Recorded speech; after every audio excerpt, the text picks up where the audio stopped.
Hi. Just before we start, if you can't already tell by the obvious quality difference, I got a camera. If you didn't know, I've been filming on my phone since I started this YouTube channel, I think. And because I'm doing photography at school, I've ended up getting a camera to help with that, so I thought I might as well film with it as well. It's the Canon EOS 750D. At the moment, I'm just using the kit lens. I might end up getting some more lenses at some point, but for now, it's just the 18 to 55mm kit lens. I'm still figuring everything out, so if this is like not in focus or if it's too bright or anything, then sorry. But I think in like the viewfinder thing it looks okay, so hopefully we're good. Anyway, today I'm going to be doing a Q&A. I think I've only ever done one because before then I was kind of scared that people wouldn't ask any questions. But I asked on Instagram this time because last time I got like barely any questions from Twitter, so I thought I might as well just ask on Instagram. So the first question, what's your favourite movie and or book? I don't really have a favourite film because I kind of don't like watching films. I can't just sit there and like stare at a screen and watch something for a really long amount of time, which is kind of annoying because I'd like to be able to just like switch my brain off for an hour or whatever and watch a film, but I can't. But there's a couple of films that I have enjoyed that I've watched. I really like The Imitation Game, and I watched La La Land, but I didn't like the start or the end, so just like the middle of La La Land was good. And I've only watched the first half an hour of Moonlight because I was watching it in the car on the way to Blackpool the other week, and I didn't get time to watch it all, so yeah, the first half of Moonlight's good. I don't actually know how the rest of it goes. If you could change one thing in your life, what would it be? Probably where I was born, because I'd quite like to like stay in the same place where I was born, but I don't want to stay here.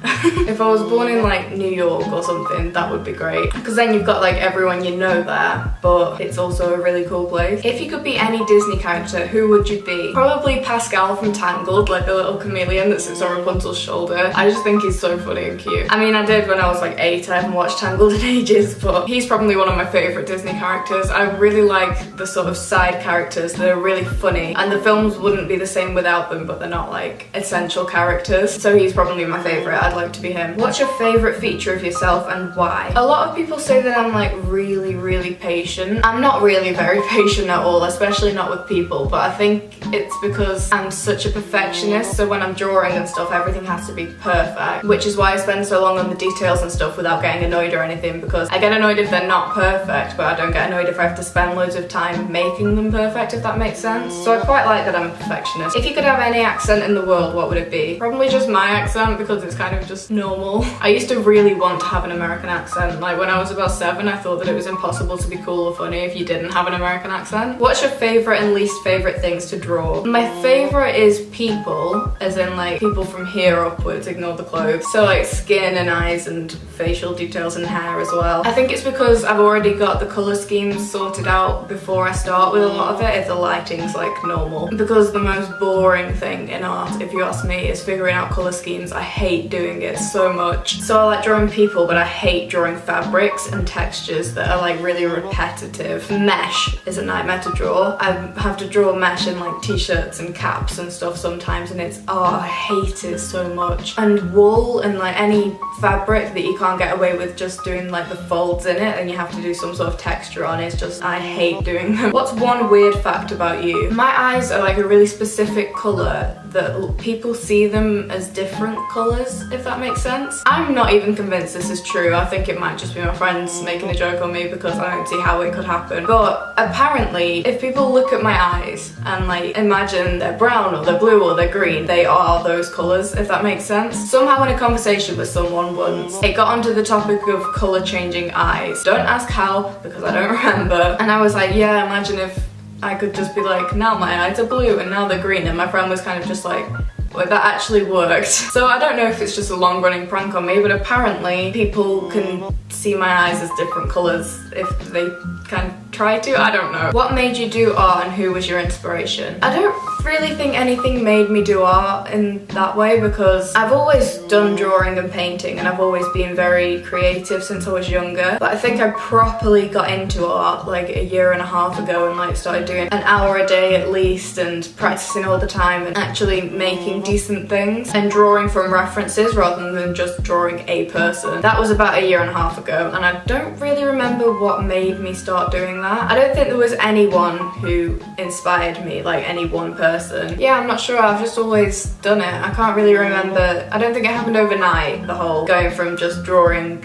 like doodles to drawing from references and doing it properly. But I can't remember how it did happen. I think I just got a new sketchbook and I was like, this sketchbook was expensive, I'm gonna draw properly in it. And that was that, basically. What are your current favourite songs? My favourite songs kind of change every day because on Spotify I just have one massive playlist with everything that I listen to on it. My Spotify is at Lucy Isabel with 2 A's if anyone's interested, but I've got 2 playlists and one of them is called Everything and it's got over 1,000 songs on there, I think. And I usually just shuffle that when I want to listen to music. The other one's called Calm and that's what I listen to when I want to be calm, believe it or not. But the other one I kind of just listen to on shuffle whenever I want to listen to music. So my favourite songs are usually just whatever I've most recently listened to. But today they are Empire by Vancouver Sleep Clinic, 505 and Crying Lightning by Arctic Monkeys, Hostage by Billie Eilish. I love Billie Eilish. She's like, I can't get my head around the fact that she's 15. I only found out this morning. I thought she was in like 21 or something. Mind by Declan McKenna, Loveless by Lorde, Hell Yeah by Nothing But Thieves, Beautifully Unconventional by Wolf Alice,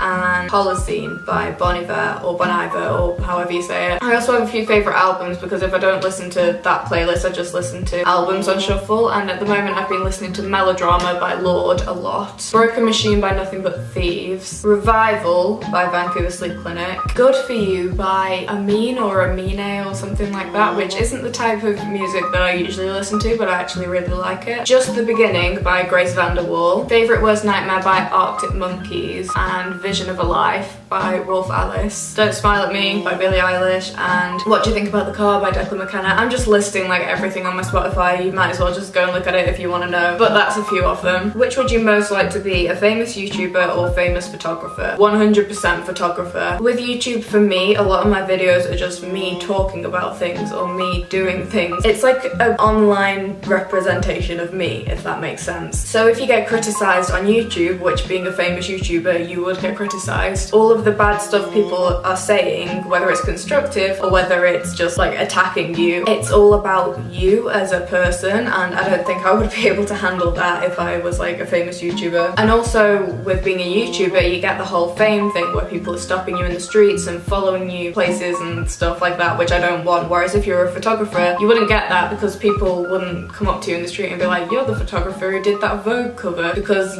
it's the model that they see, not you. Like they might have heard your name but you could go to Tesco in your pyjamas and there would be very few people who would know who you are. And any criticism you get in photography is usually welcomed. Like it's probably from people who you can learn from, and it'll mostly be constructive because there's not really any attacking kind of criticism in the photography community. You just kind of get laughed at if you do that. So I'd quite like that because I like getting constructive criticism, because there's so many people who are so much better than me and stuff that I'm just like, give me your knowledge.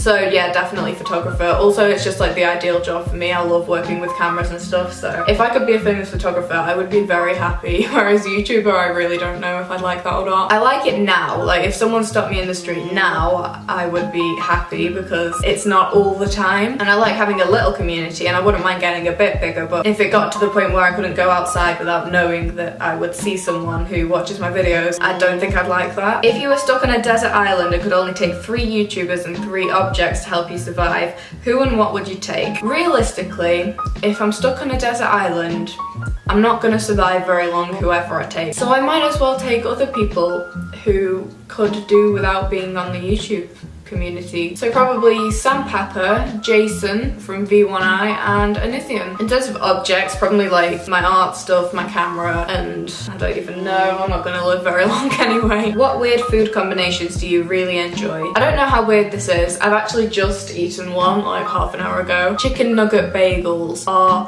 amazing. If you've never had one, you need to have one because they're so good. And finally, who is your favorite artist? I don't really have a favorite artist in like the really professional art community, but my favorite artist is probably an Instagram artist, and they are at outlined with like an X between the out and aligned. Their style is amazing. If I'm ever that talented, I will be extremely happy. I think I found them because like Halsey or Troye Sivan or someone reposted their art and I just fell in love with it. It's so good. I'll insert a few pictures on the screen, or I might have already done that. I don't know, I'll see how it goes with the editing. But yeah, they are amazing. I love their style a lot. And if you're into art, you should definitely follow them because wow. So that is all the questions I'm gonna answer. Thank you for watching this video. I hope you enjoyed it. And yeah, I will see you next time. Bye. bye.